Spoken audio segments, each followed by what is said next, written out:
Saudações cordiais, sejam todas, todos e todos muito bem-vindos a mais um episódio do nosso Um Cadinho de Educação Matemática.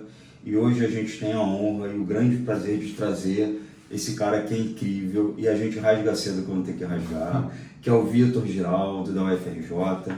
Ele foi meu professor na especialização, quando na época eu nem sabia direito que era educação matemática, então eu aprendi muita coisa com o Vitor. Sempre acompanhei de perto o trabalho do Vitor, né? Porque assim, são trabalhos que trazem coisas muito atuais e que fazem a gente pensar para além de fora da caixa, né? Então assim, Vitor, muito obrigado pela sua participação, pelo seu aceite. E aí eu queria te pedir assim, para você contar um pouquinho sobre você, né? Porque como é um programa que a gente conversa mais, a gente não tem aquela coisa do formalismo, de ler currículo e tal. Aí eu queria que você falasse um pouquinho de você e falasse também sobre o tema que você está trazendo, porque assim, foi difícil para a gente combinar um tema com o Vitor, porque ele trabalha com tanta coisa legal por aí, fica difícil, né? Mas vamos lá. Eu tento. Então, primeiro, obrigado, eu que agradeço pelo convite, é muito bom estar aqui, é um prazer conversar. Eu lembro desse tempo da especialização, tá? Assim, foi no século passado, eu acho, né? Assim, enfim... Foi na nossa outra encarnação, que nós somos jovens, né, Vitor? Sim, exatamente. Alguns jovens há mais tempo, né? Assim, enfim, foram bons tempos, né? Assim, então, um prazer muito grande estar aqui. É sempre bom conversar sobre educação matemática com pessoas queridas, especialmente. Obrigado. E espero que as pessoas que vão nos assistir curtam essa conversa. Com certeza. Enfim, bom, como você falou, eu fui seu professor já há bastante tempo, né? Assim, então já tem muito tempo que eu estou nessa estrada, né, de educação matemática. E, como você deve saber, eu venho de uma formação inicial em matemática, entre aspas, pura, né, como o pessoal às vezes se refere. Eu fiz bacharelado em matemática, depois fiz mestrado em matemática também, em equações diferenciais parciais. Quando eu penso nisso hoje parece outra vida, realmente. Assim. Era outra linha do tempo, né, Pois exatamente, uma coisa meio ficção científica, né?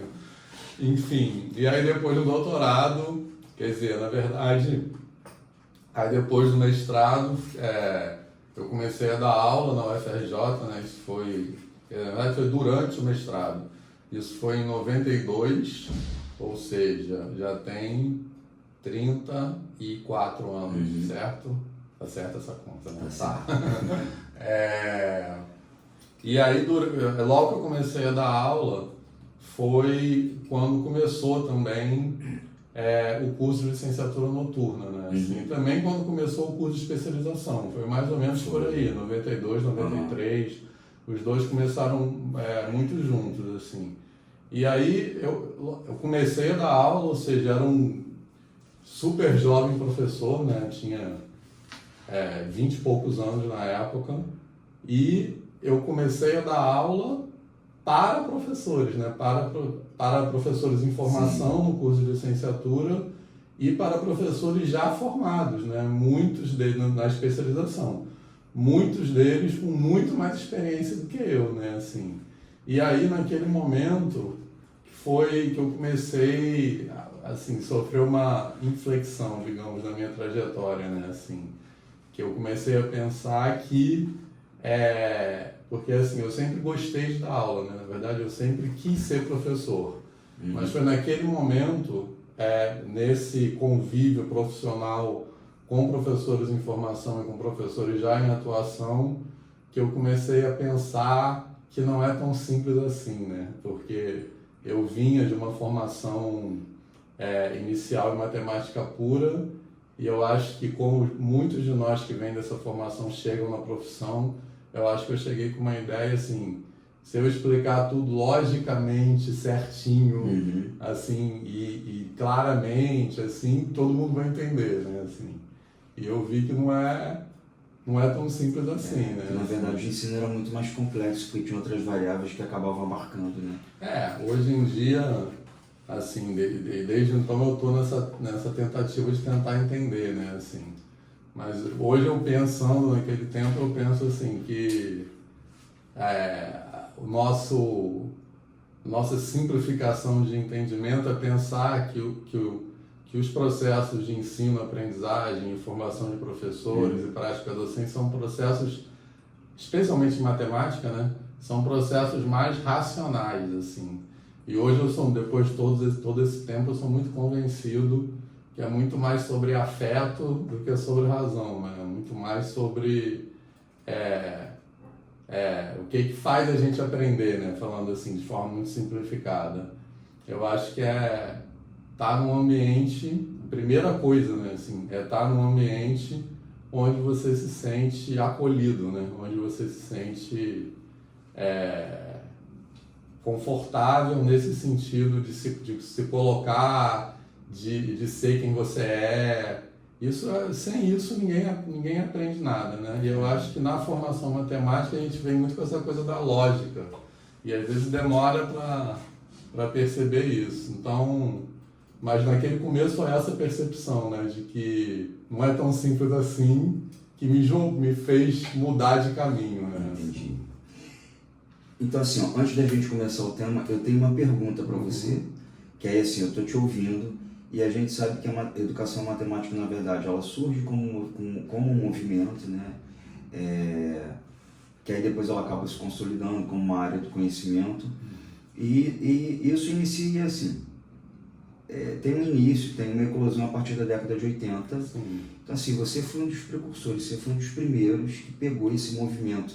Como é que era esse campo de efervescência? Porque, assim, devia ter uma tensão muito grande entre o pessoal da matemática pura, da matemática aplicada, e quando matemáticos, né, começam a trabalhar com a ideia da educação matemática, porque, assim, essas ideias surgem no mundo, elas irrompem, e é muita coisa, assim, nova chegando.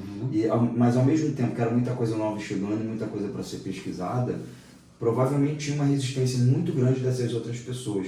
Como é que foi esse processo para você de ver um monte de coisa nova que até então ninguém nunca tinha visto? Porque, assim, hoje em dia tem um monte de campos de educação matemática, né? Hoje mesmo eu entrevistei o Paulo Apip, que trabalha com educação matemática e masculinidades. Coisas que anos atrás talvez isso não existisse. A própria Aguinaldo trabalha com matemática queer, né? Sim, a Jéssica trabalha com brasilidades e africanidades. Mas, assim, quem quer começar hoje provavelmente já deve ter ouvido alguma coisa assim, sobre racismo estrutural, decolonialidade e tal. Você não. Você foi um daqueles precursores assim, que começou. Sim. Como é que foi isso, Vitor? Assim, de falar, nossa, peraí, eu não conheço nada, tem um monte de coisa surgindo, mas eu sofro resistência. Como é que foi isso para você? Boa pergunta, assim. Foi difícil? Foi desafiador? Em um determinado momento foi difícil, assim, mas depois começou a ficar menos difícil, assim, eu acho.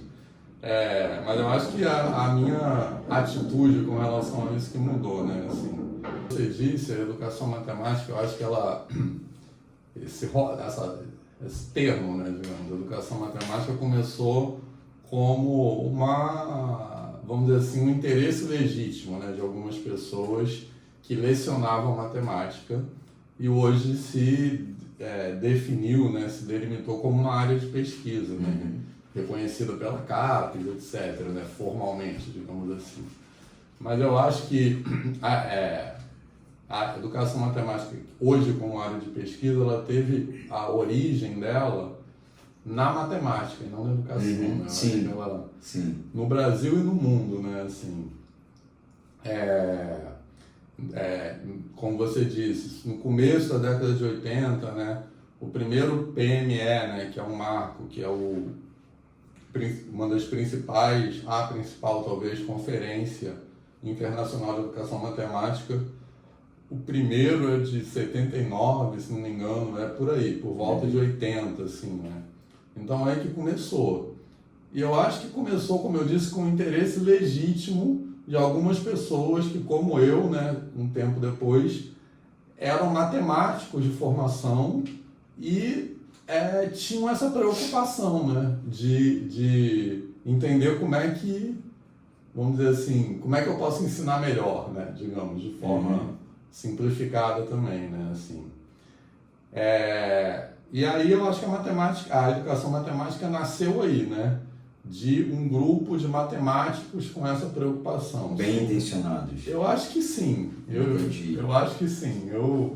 tem essa percepção. Mas você tinha ideia de que você estava nesse momento histórico? Não. Não.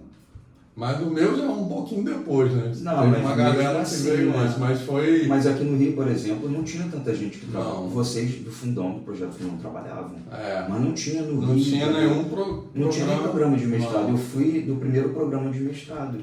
Sim, pois Em é. 2003. Então Aham. não tinha, né? Exatamente, o nosso, lá o PEMAT na época era uma, tipo assim, tinha muito candidato, né, porque era uma demanda reprimida muito Sim. grande, né, hoje o PEMAT está com 20 anos, né, assim, mas quando a gente criou era uma novidade, não tinha nem o Profmat, né, ainda, o Profmat é bem depois disso, inclusive. Não, e é muito legal assim, a gente vê como na verdade a sociedade tem se organizado para a gente poder pensar a matemática de uma forma mais democrática, Sim, né? Através de todas essas outras perspectivas, também das áreas humanas que acabam abarcando Isso. todas as nossas discussões. Eu fico muito feliz para a gente estar vivendo esses tempos. eu também. Tem muita coisa para evoluir, para melhorar. Sim. Mas quando a gente pensa naquilo que passou, a gente vê que a gente consegue caminhar um pouquinho. A gente já caminhou um pouco, né? Isso. Mas então, e sobre o dia de hoje, Vitor? O que você vai falar pra gente dentro desse monte de coisa legal que você trabalha? Então, mas ainda sobre essas questões. Né? Perdão. Não, mas você que sabe. Ah, tá. Não, pode falar. Pode continuar? Pode? Não, você perguntou da decolonialidade, né? Assim, Não, eu falei que assim, que também que hoje em dia, quando a pessoa ingressa na educação matemática, existe uma discussão de decolonialidade, Isso. estrutural, tudo associado, Então, que a gente pode vamos falar um pouco também. disso? Vamos Tá. falar. Então, beleza. Mas então, eu acho que nesse começo, né, da educação matemática, eu acho que um pouco por esse processo de constituição da área no Brasil e fora, né, eu tenho dito assim que, vamos dizer, o paradigma de pesquisa, se a gente pode dizer assim, ou seja, a maneira como as pessoas pensavam na área é descobrir qual é a melhor maneira de ensinar as coisas. É verdade. E hoje a gente vê que isso é muito mais complicado, né? Que essa pergunta nem faz sentido, porque era uma forma de pensar na melhor maneira de ensinar as coisas com referência só nas próprias coisas, ou seja, só nos objetos matemáticos, que não levava muito em consideração os contextos, os sujeitos, os corpos, os territórios, coisa que, como você falou, hoje em dia estão muito mais centrais na área de educação matemática. Você quer falar sobre isso pra gente? Sim, vai adorar ouvir, então vamos falar um pouco. Então a área sofreu, né, até algumas pessoas chamam de uma virada sociopolítica, né? Esse termo vem principalmente de um texto da Rochelle Gutierrez, né, que é uma pesquisadora, e esse texto... Como é que é o nome? Virada sociopolítica.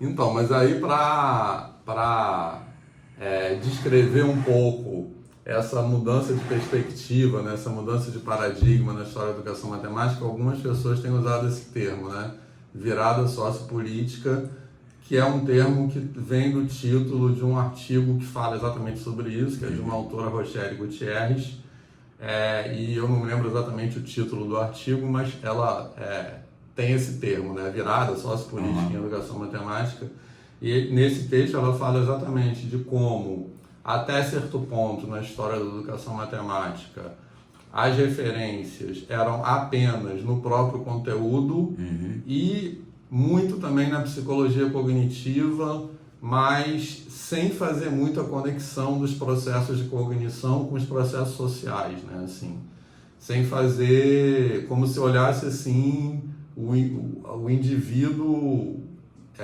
isoladamente, né?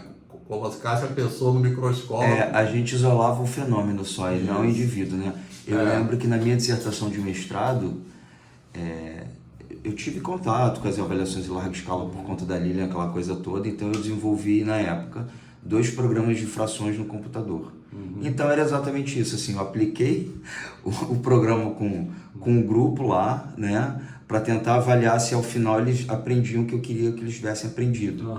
Mas é isso, assim, eu não olhei para o grupo, eu olhei para o objeto matemático, né? Sim. É exatamente isso, que era o paradigma da época. Exatamente, é sobre isso que eu estou falando, né? Assim, até no campo da formação de professores, que é o que eu tenho trabalhado mais, tem um autor que é o Bren Davis, que é um autor canadense, pouco conhecido até no Brasil, mas ele faz um pouco essa crítica, né? De que por determinado tempo parece que a principal questão, internacionalmente mesmo, na discussão sobre formação docente em matemática, seria descobrir o que um professor isoladamente sabe ou não sabe.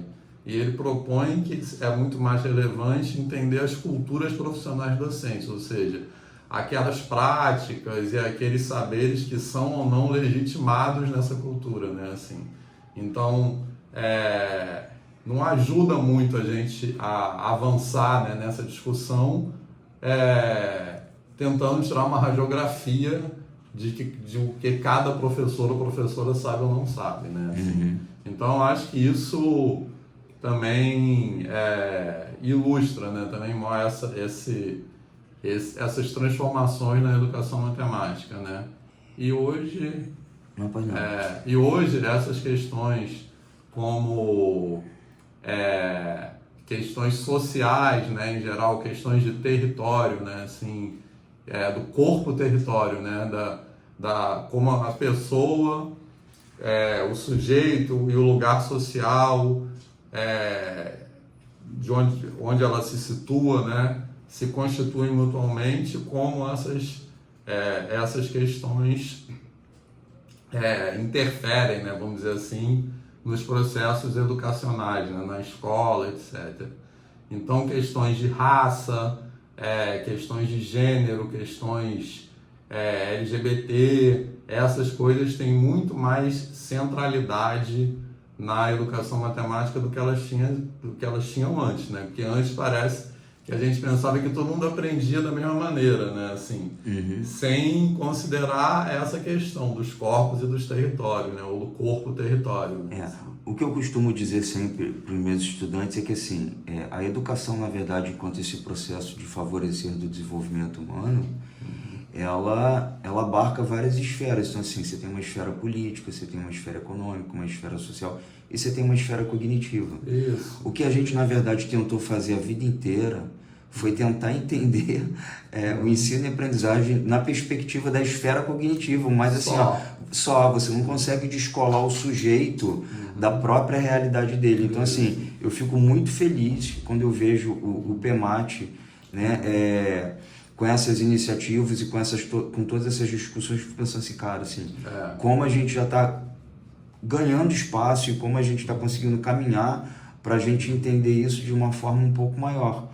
Porque, assim, que você estava dizendo, né, da coisa da radiografia, de tentar entender o que os professores sabem ou não sabem, e aí eu fico pensando, né, a gente já teve em algum momento isso, né, tipo, não sabe, está com deficiência, a gente vai montar curso de formação. Mas eu fico pensando, será que em alguma medida também não é uma tentativa de culpabilizar aquele cara para poder comprovar que a matemática está mal das pernas nas avaliações em larga escala, porque o professor dele não é bom? Exatamente. Quando na verdade a gente deveria se preocupar com outras questões sociais que estão abarcando aquele momento, né, tão precioso daquele jovem, daquela criança estar estudando, e a partir disso a gente propiciar uma condição melhor para ela, psicológica, inclusive emocional, para que ela possa efetivamente estar ali aprendendo, né?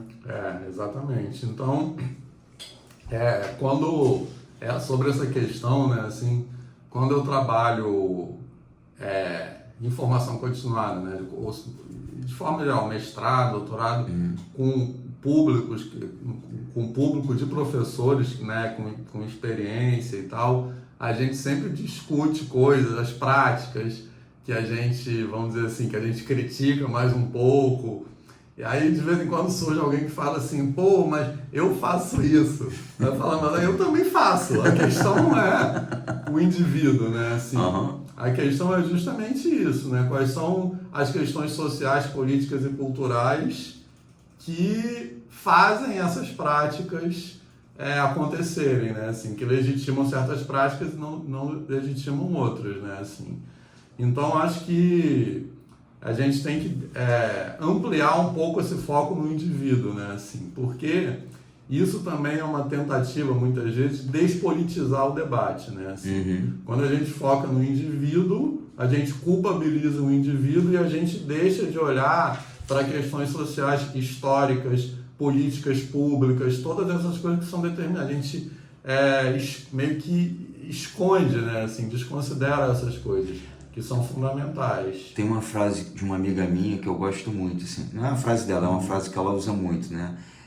Que o próprio capitalismo, como na verdade a gente vai traçar uma analogia para o nosso próprio sistema de uma matemática ocidental, né? Ela na verdade assim, ela divide para poder dominar. Exatamente. É bem dentro dessa perspectiva política de dividir, de tentar diminuir para que você possa dominar e continuar oprimindo, né? Isso aí. Enfim, então eu acho que a gente está nesse caminho, né? Assim, então, esse debate decolonial, né, que na verdade entrou muito na educação e na educação matemática de um tempo para cá, né? Assim, na verdade, eu nem tenho usado tanto esse rótulo, né? Eu comecei a trabalhar com isso já tem algum tempo, né? Assim, mas tem autores que usam, eu tenho ultimamente me referenciado muito no Nego Bispo, né? Ele critica a própria decolonialidade, né? Ele usa um termo contra-colonialidade, que é uma outra discussão, enfim, mas para além desse termo decolonialidade, eu acho que a gente tem que pensar sobre os processos de opressão, né? E de invisibilização de certos grupos sociais e de certos saberes e de certas formas de estar no mundo, formas de dar sentido ao mundo, que foram atravessando a nossa Constituição histórica, né? No mundo ocidental e em especial no Brasil, né? Assim, então não dá para entender a educação matemática hoje no Brasil sem entender como essas relações se dão dentro dos espaços escolares e sem entender, portanto, minimamente, né, sem levar em consideração a Constituição histórica do Brasil, né? Assim, então, por exemplo, os meus, sempre nas turmas de licenciatura e na pós-graduação também, em disciplinas que aparentemente podem não ter muito a ver com isso, eu tento trazer essa discussão, né? Assim, então, quando a gente fala da Constituição Histórica do Brasil, né, que esse nome Brasil, né, assim, ele vem de um processo de invasão, né, assim,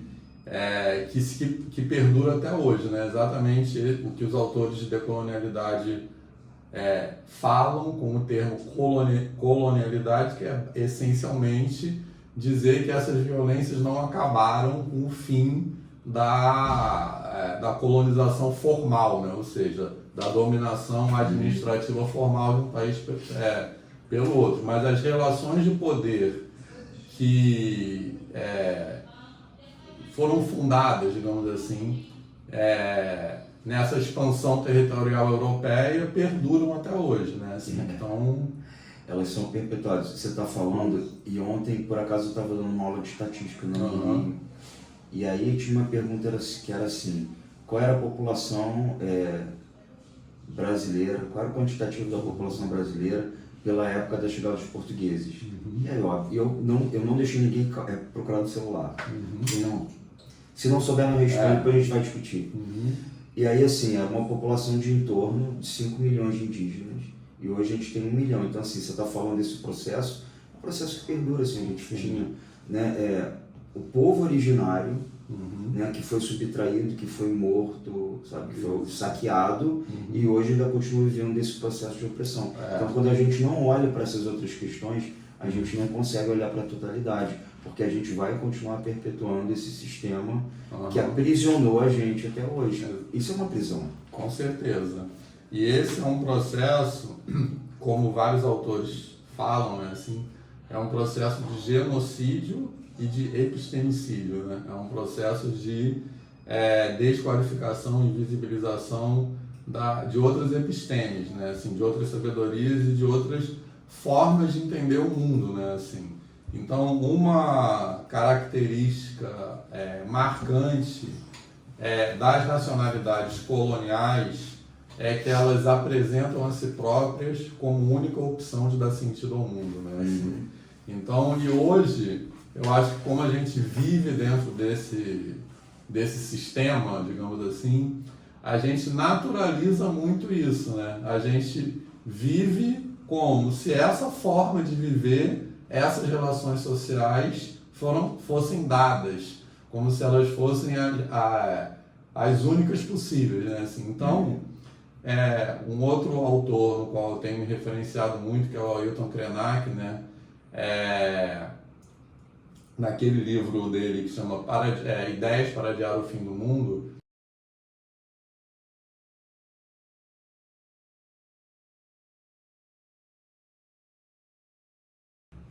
então, assim, eu estava dizendo, né, assim, que eu acho que é uma coisa bem importante para a gente pensar, a gente desnaturalizar a forma como a gente vive hoje, que é uma herança colonial como a única forma possível de viver, né? Assim, então, que essa característica, né, eu sempre procuro pensar nisso, né?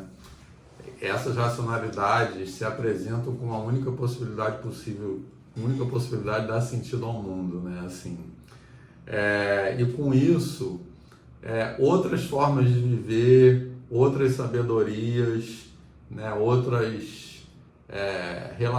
formas de se relacionar humanas, assim, são desqualificadas, né? São sempre pensadas como algo inferior, né? A gente tem uma narrativa de história do mundo, história da ciência, história da matemática, que ela tenta uma narrativa hegemônica, né, digamos assim.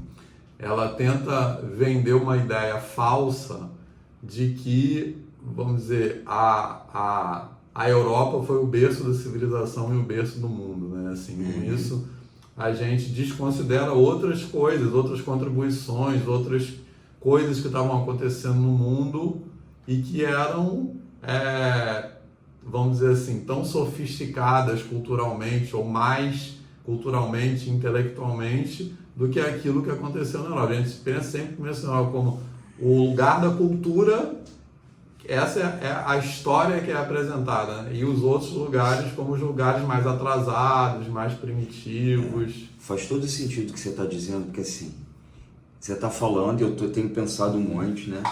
E aí eu fiquei lembrando que, na verdade, uma vez, assim, os meus estudos ali sobre história da matemática, que não são grandes estudos, mas tem alguma coisa, né? A gente sabe que depois, por ocasião da época do Iluminismo, a gente teve ali os elementos, né? Que na verdade foram obras da matemática que foram compendiadas, né? E que deram origem a essa matemática que a gente conhece hoje em dia. Mas nessa escrita, os matemáticos da época, que eram ali do grupo Bourbaki, eles tinham como lema abaixo Euclides, que eles descartavam a geometria porque ela era composta a partir de axiomas, que são, né, conceitos que a gente não prova, que a gente simplesmente aceita. Então é nesse sentido assim, é a cultura europeia dizendo que a deles é a mais correta do que a outra, em alguma medida é a deles dizendo que a deles dá sentido ao mundo. Isso. Porque quando a gente tem um processo, por exemplo, de colonização, a matemática que todo mundo aprende é a matemática europeia, que é o que a gente ainda aprende hoje em dia.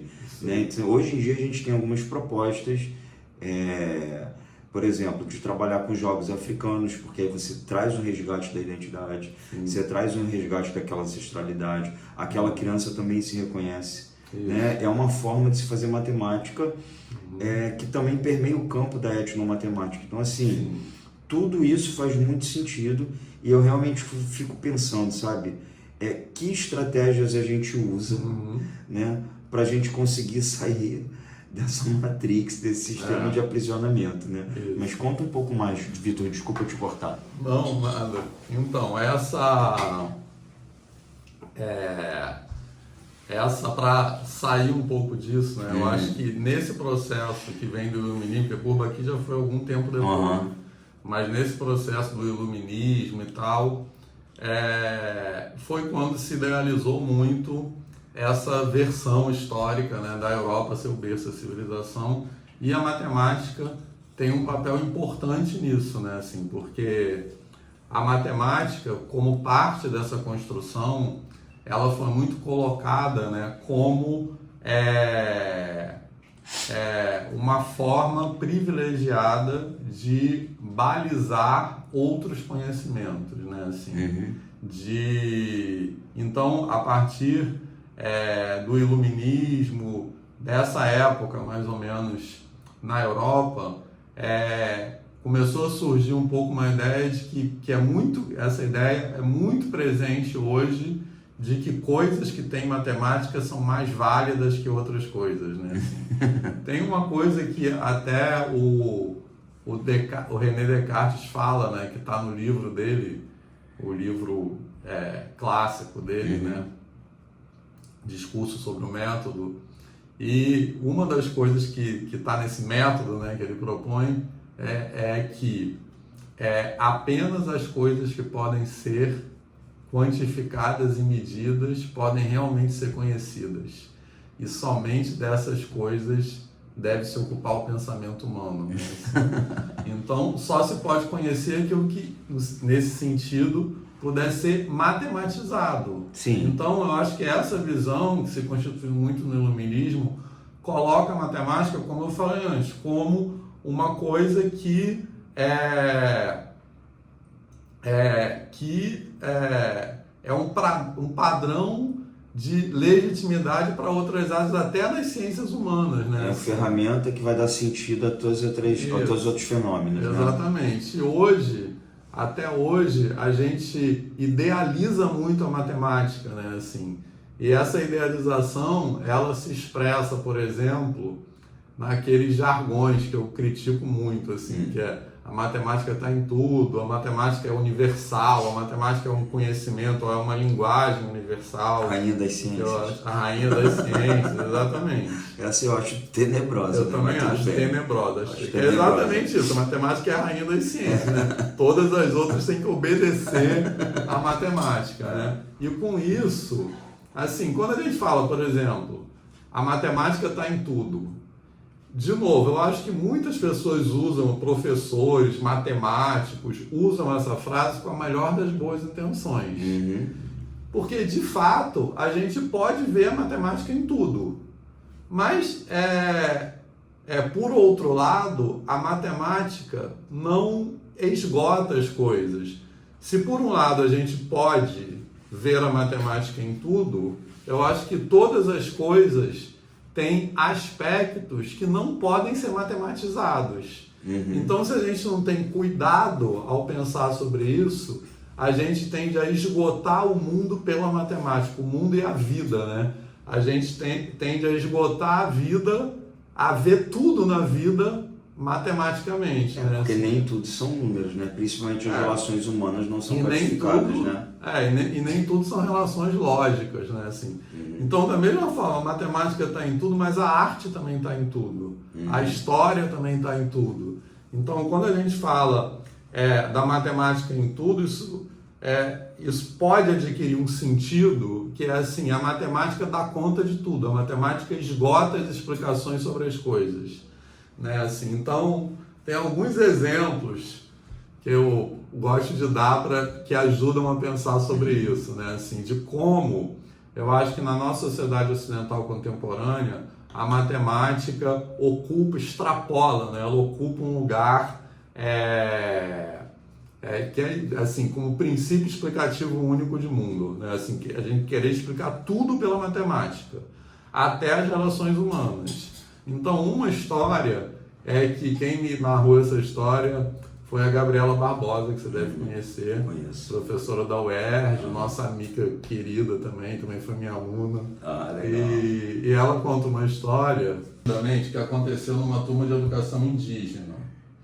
E aí, a professora estava tentando convencer os alunos, né, explicar aos alunos por que é preciso a gente ter sistemas de medida precisos, né? A gente ter medições precisas das coisas, né? Assim, então, para explicar isso, ela falou o seguinte exemplo. Suponha que você empresta 1 quilo de arroz para o seu vizinho. Quando ele for devolver, ele tem que saber que você emprestou exatamente 1 quilo de arroz para ele devolver exatamente 1 quilo de arroz. E aí os indígenas responderam assim: não, professora, eu emprestei o que ele estava precisando. Quando ele me devolver, eu vou devolver o que eu estiver, ele vai me devolver o que eu estiver precisando. Pode ser mais ou menos. Assim. Então, o que eu acho que essa história ajuda a entender? Com isso, eu não quero dizer que a gente não tem que aprender sistemas de medidas, que não tem que aprender quilo, metro, sistema métrico, etc. Mas que a gente não coloque essa matematização das coisas como um balizador das relações humanas. Tudo bem, eu tenho que saber o que é quilo, o que é metro, o que é etc., mas eu não vou pautar a minha relação com o outro, a minha relação com o meu vizinho, com base nessa precisão matemática, né? Assim, a gente não vai parametrizar a vida, né? As relações, entendi. Então, eu acho que isso é bem como o Krenak fala, contar outras histórias, né? Porque esses alunos indígenas, nesse episódio, eu acho que eles nos ensinam isso, né? Que a matemática não dá conta da vida, né? Assim, então, e com isso é isso, não é que a gente vai deixar de ensinar matemática ou a matemática vai perder importância, mas a gente vai falar dela em outro lugar político, a gente vai deslocar a matemática, né? E uma outra história que é muito... Pode, por favor. Tá. É que eu estou aqui pensando muito, mas vamos... Beleza. Não é que eu falo muito, eu só tenho que deixar. Uma outra história que é muito pessoal, assim, vocês podem até filtrar o que eu vou falar, porque é uma visão muito pessoal, assim, mas é uma coisa que me causa muita estranheza. E que eu acho que a gente tem que pelo menos estranhar as coisas. Recentemente tem sido, assim, falar até outra coisa antes, até para filtrar mesmo, porque assim, eu não gosto de Olimpíada. Não é nem de Copa do Mundo. Tá. Não é de Olimpíada, de matemática não, é de Olimpíada mesmo. Entendi. Por vários... Esportivo, né? Não é que eu não gosto de esporte, mas eu não gosto desse esquema. Da competição. E recentemente tem sido incorporados nos Jogos Olímpicos, né, coisas que têm sido transformadas em esporte, né, digamos, como skate, surf, até dança de rua, né, se eu não me engano, ou vai entrar no próximo, alguma coisa assim. E aí, por exemplo, surf. Eu não sou surfista, mas eu acho lindo, assim como skate, eu acho uma coisa linda, assim. E aí, surf para mim é um abraço com Iemanjá, é uma coisa assim de você estar no mar, na relação com a natureza, aí aquilo vira um esporte, vai uma pessoa lá e dá uma nota, e ao dar uma nota, é como se a gente, para mim isso provoca me afeta dessa maneira, é como se eu quisesse esgotar aquela relação com a onda, com o mar, com Iemanjá, com a natureza, com um número. Eu não sei como é que as pessoas conseguem dar essas notas, tipo 9,726, né? Assim, para esses coisas. Então é como se você pudesse exprimir o significado daquela relação, daquele estar no mundo, né? Assim, por meio de uma quantificação, por meio de um número. De novo, assim, foi o que você disse anteriormente, a natureza está sempre fora. Ela exatamente. Aí você vai lá e quantifica a natureza. A tua relação com aquela natureza, né? Exatamente. A gente quantifica o nosso estar na natureza, né? Assim, a gente não pode simplesmente estar na natureza, né? Tem que ser quantificado. De 0 a 10.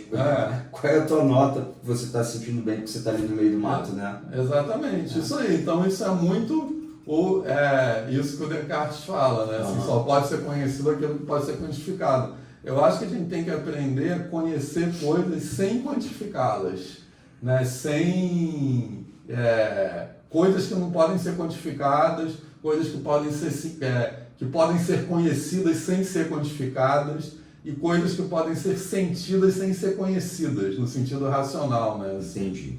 Tá, então, seguindo essa tua linha de pensamento, isso? total sentido. Não, para mim faz total sentido. Então, assim, seguindo a tua linha de pensamento, se eu estiver errado, você me corrija, tá, por favor. Você entende, então, que um professor de matemática, que é um sujeito que tem empatia, né? Que é um sujeito que consegue se pôr no lugar do outro. Só dele ter essa perspectiva, né, dele conseguir entender o entorno, estudar o entorno, se contextualizar dentro daquela comunidade, né, do histórico de vida daquelas pessoas, aquilo ali já forneceria elementos para ele, para que ele pudesse pensar numa matemática que fosse alcançar aquele público. Sim. Não que necessariamente ele não tenha que trabalhar uma matemática mais formal, porque assim, as pessoas têm direito, né, de prosseguir com os estudos posteriores, elas fazem o que elas quiserem depois, mas ele tem que ensinar. Né? Então assim, você acha que nesse sentido, da gente, entre aspas, se tornar mais humano, a gente consegue promover uma educação matemática de mais qualidade? Eu acho, exatamente, é bem por aí. Eu acho que, primeiro, do ponto de vista da matemática como componente curricular escolar, como disciplina escolar, eu acho que um outro reflexo desse lugar que a matemática ocupa hoje é uma defesa que também é muito naturalizada de que a matemática é uma disciplina mais importante que as outras, né? Muitas vezes matemática e língua portuguesa, né? São as disciplinas que têm essa coisa, que são mais importantes. Você não acha que isso é reserva de mercado, Vitor? Eu acho que é. Tem uma parte, mas é uma maneira redutora de ver o mundo também, né? E eu acho assim que a gente tem que pensar o seguinte: certamente a matemática é muito importante, porque o argumento a matemática é importante porque ela nos possibilita fazer coisas, né? Assim, se você saber matemática, você vai conseguir entender os juros, né? Assim, como você está sendo enganado. Entendi. Beleza, eu entendo esse argumento e até concordo com esse argumento. Só que para que isso se efetive na vida das pessoas, é preciso que essa matemática faça sentido. Se a gente jogar uma matemática na pessoa que não faz sentido, ela não vai produzir sentido sobre aquilo, né? E para que isso aconteça, assim, reafirmando que a matemática é uma disciplina importante, mas ela só é importante, vou usar um termo assim, dentro de um ecossistema de saberes, ou seja, ela só é importante junto com outras disciplinas. Então, não adianta você falar matemática é importante e a gente querer defender uma escola que só tem a matemática em língua portuguesa. A matemática, essa importância da matemática só ganha sentido quando ela está junto com sociologia, com história, com arte. Eu não posso conceber uma escola sem arte, né? Assim, com outros componentes curriculares que meio que se regulam mutuamente, né? Assim, porque essa importância da matemática, ela só é situada socialmente e ela também não extrapola os seus limites éticos quando ela está dialogando com ciências sociais, com história, com disciplinas das ditas áreas humanas. Entendi. E sobretudo com arte, música, que são coisas que junto com as outras disciplinas operam nesse lado, vamos dizer assim, mais da sensibilidade do que da razão, né? Assim, entendi. Então, assim, você está... Vê se é isso, tá? Você está sintetizando. Na verdade, a palavra seria nem sintetizar, mas assim, você está querendo dizer com isso, pelo menos é o que eu estou entendendo, né? Que assim, que esse ser humano mais dinâmico, ele deveria estar imerso num processo maior de interdisciplinaridade. Tipo assim, a matemática que também faz sentido através das outras áreas do conhecimento, das outras ciências. Como é que você vê caminhos, porque você está fazendo da sociologia e tal, isso tem relação com a interdisciplinaridade, sim, né? Sim, com certeza. Como é que você olha para os cursos de licenciatura em matemática dentro dessa perspectiva, assim, ó, falta muita coisa, não falta? Falta, eu acho que falta muita coisa. Assim. Falta essa discussão, porque assim, o que eu percebo ainda é aquele curso que a gente tem educadores matemáticos, que são colegas muito sérios, que têm um trabalho muito legal, mas eu ainda vejo que é muito pouco, perto daquilo que a gente precisa mudar na sociedade, né? Isso. Então, assim, esse olhar mais diferenciado, que a gente já teve ganhos, né? Porque até então, por exemplo, no meu tempo de graduação, eu não tinha uma disciplina de educação matemática. Com certeza. Eu tinha de ensino de matemática. Isso. E de prática de ensino. né? E as que eu lembro que as que eram da educação, os professores, e eu não culpabilizo eles, mas eles não sabiam fazer essa articulação entre psicologia da educação. Eu fui aprender isso contigo, por exemplo.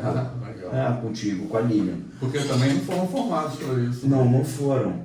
Mas eu percebo que, assim, você acha que esse poderia ser um caminho para a gente começar a colocar algumas disciplinas nas licenciaturas? Eu acho que, para além das disciplinas, quais são as discussões que tem que atravessar as disciplinas, né? Assim, porque como eu estou ficando velho, eu tenho algumas frases, assim, algumas coisas que eu falo repetidamente, né? Assim, e uma delas, e eu acho que são coisas que são importantes ser ditas, e uma delas, que eu acho que são coisas que a gente muitas vezes não pensa nisso, assim, e uma delas, assim, para os alunos de licenciatura, eu sempre falo isso, que o nosso compromisso epistêmico, político e ético na profissão de ser professor de matemática ou de qualquer disciplina é com o sujeito, não com o conteúdo, né, assim. E sobretudo na matemática, eu acho que isso é muito dramático, né? Quer dizer, o nosso compromisso é com o aluno, o aluno que está ali, não é com a matemática. E muitas vezes a gente sacrifica o aluno em defesa da matemática, como se a gente colocasse, e acho que a gente é formado assim, formado para achar que isso é o certo, vamos dizer. A gente coloca a matemática como um lugar de santificado e o aluno que ofende a matemática é penalizado muitas vezes, né? Assim. Eu consigo te entender e eu penso de um jeito, vou até expor para você, se você não concordar, tá tudo bem também. Ó, eu tô com 53 anos, né? Então assim... Eu tô com 57. Ó, eu vim de um tempo de formação, né, onde os meus professores eles vinham de uma matemática dura, matemática pura, né?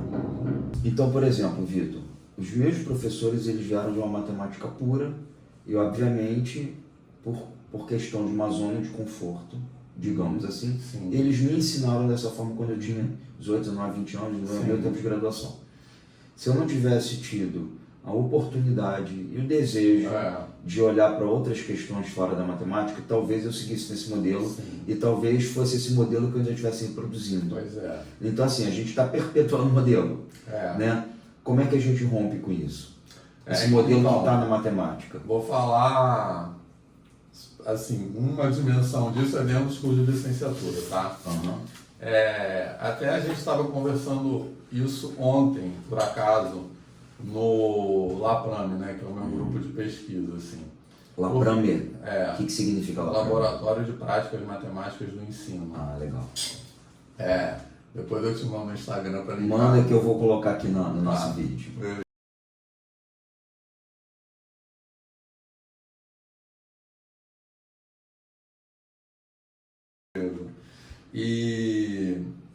E assim, a gente estava falando com vários estudantes de mestrado, doutorado que fazem parte do grupo, são de várias gerações, né? Sim. Alguns bem novinhos que acabaram de se formar na graduação.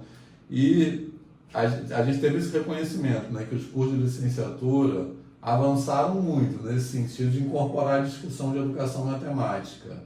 Foi um avanço muito importante, né? Assim. Mas num certo sentido, né, essa discussão de educação matemática, ela ainda tem um caráter essencialmente técnico, porque ela ainda está operando dentro daquele paradigma que a gente falou no começo da conversa, de qual é a melhor forma de ensinar as coisas. Entendi.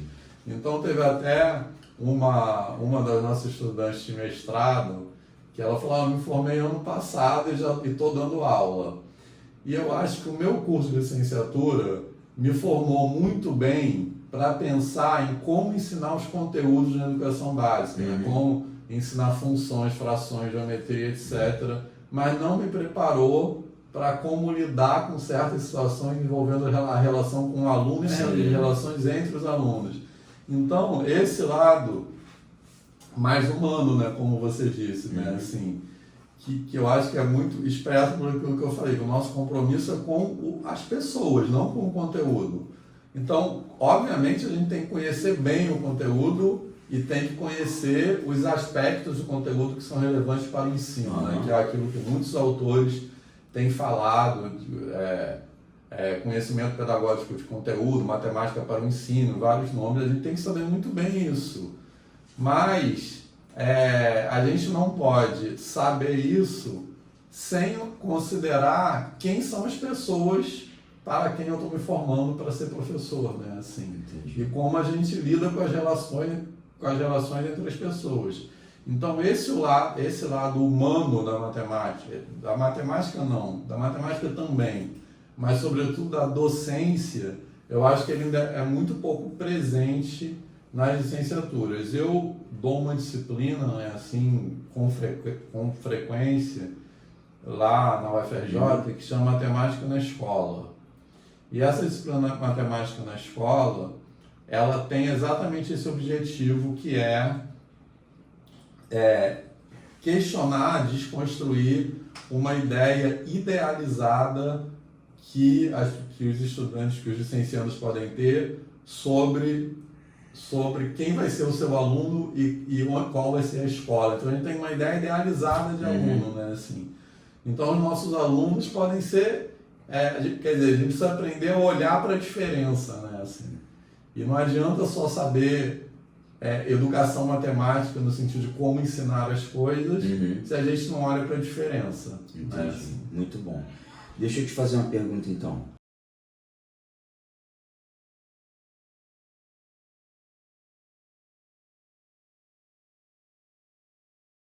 Basicamente ele fala assim: para adiar o fim do mundo, nós precisamos contar outras histórias.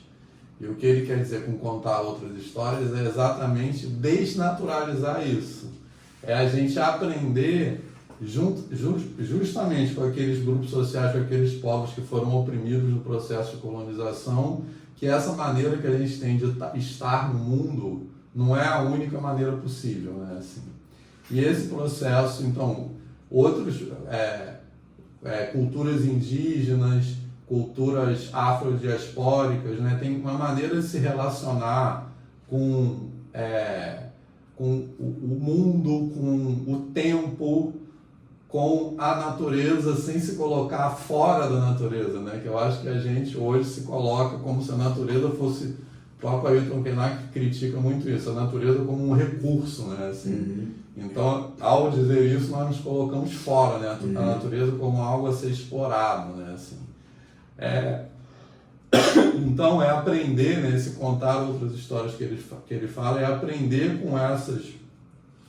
justamente com esses grupos sociais que foram oprimidos no processo de colonização, outras maneiras de dar sentido ao mundo, né? Entendi. Deixa eu te fazer uma pergunta então. Sim.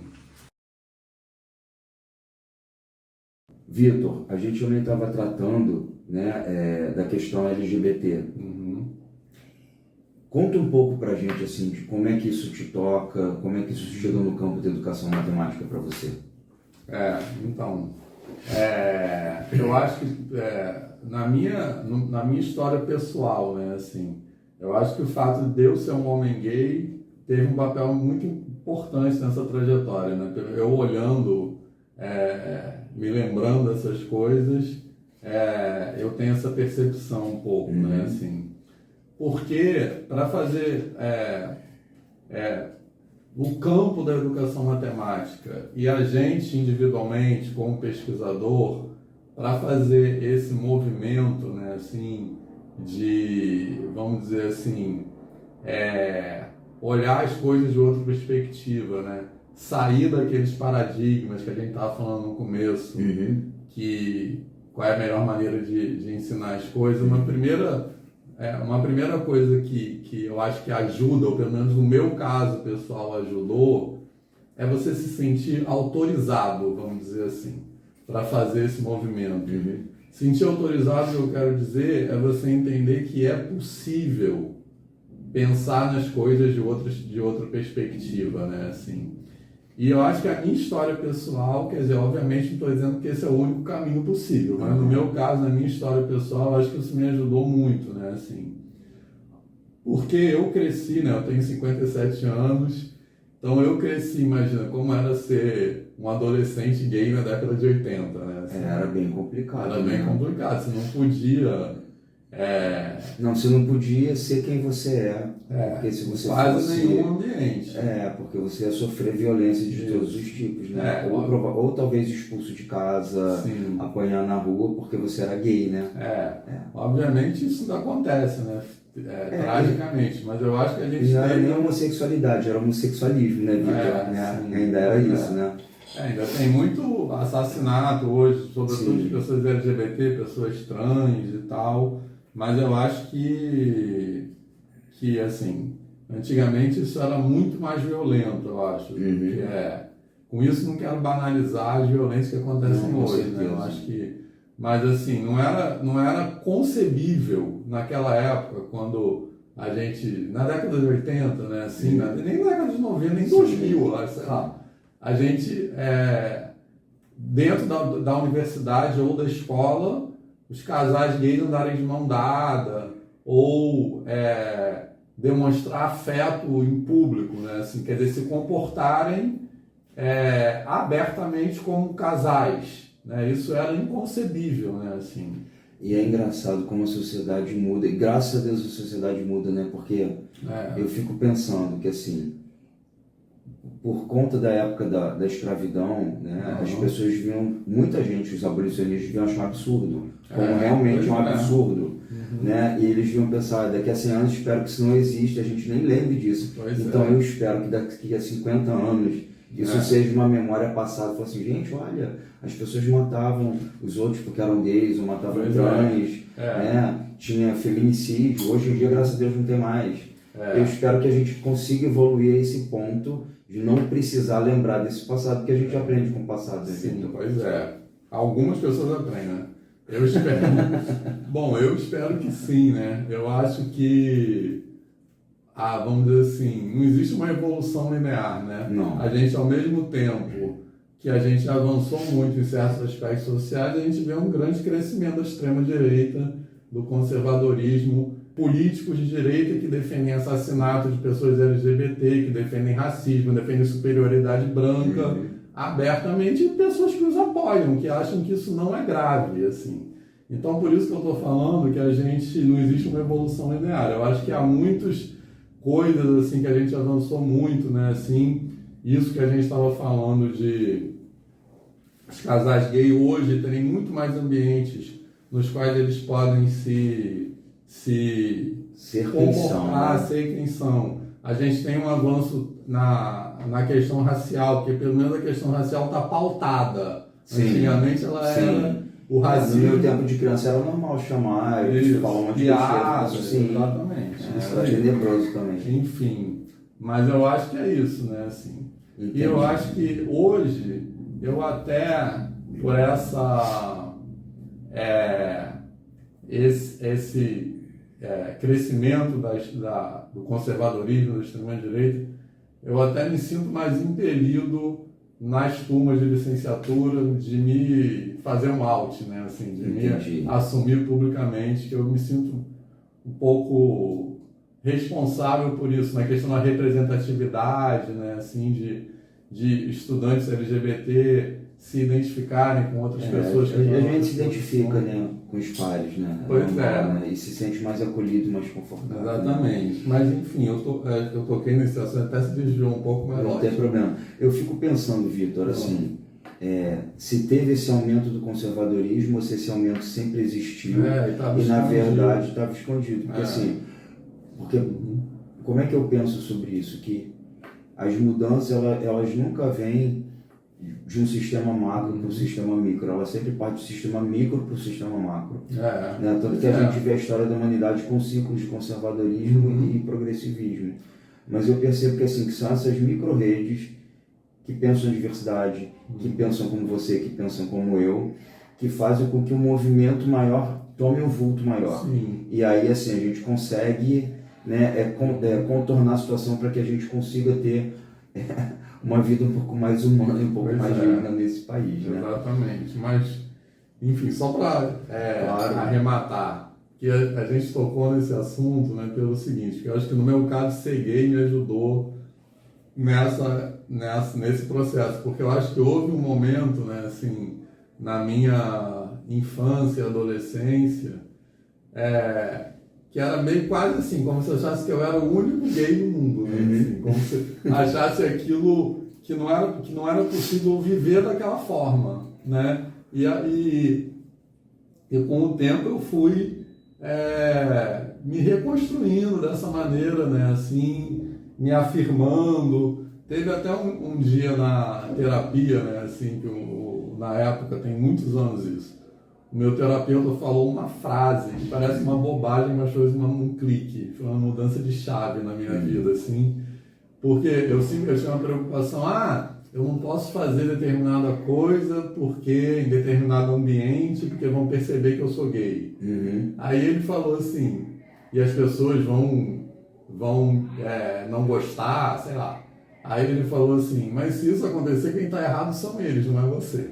Uhum. Isso parece uma coisa até óbvia, né? Assim, mas isso deu uma tumba assim, na minha cabeça, né? Assim. Entendi. E eu acho que isso que me ajudou, essa construção pessoal que foi me ajudando. Esse processo de autoaceitação. De autoaceitação como homem gay, e aí isso foi um pouco uma autoaceitação do meu lugar de pesquisa, né? Nossa, do perfeito. meu lugar, fez sentido isso? Total. Tipo assim, eu posso sim ser um homem gay, eu posso falar as coisas de outra perspectiva, entendeu? Tá certo. E sem ter uma preocupação muito de quem eu vou agradar ou não, mas Você está sendo você, até porque assim, o teu campo profissional, ele não é afetado por aquilo que os outros pensam sobre você. É o que você é, o que você acredita, é o que você faz, são as suas obras. Colocar no debate, né? Assim, Isso. Se a pessoa pensa de outra forma, vamos debater. Assim. É dia da democracia. Isso. Então tá. Então, pessoal, a gente está chegando aqui no final. Infelizmente, a gente está chegando ao final do nosso episódio de hoje. A gente super agradece aqui ao Vitor. Valeu. Meu eterno professor Vitor, muito obrigado de novo, tá, pela tua participação.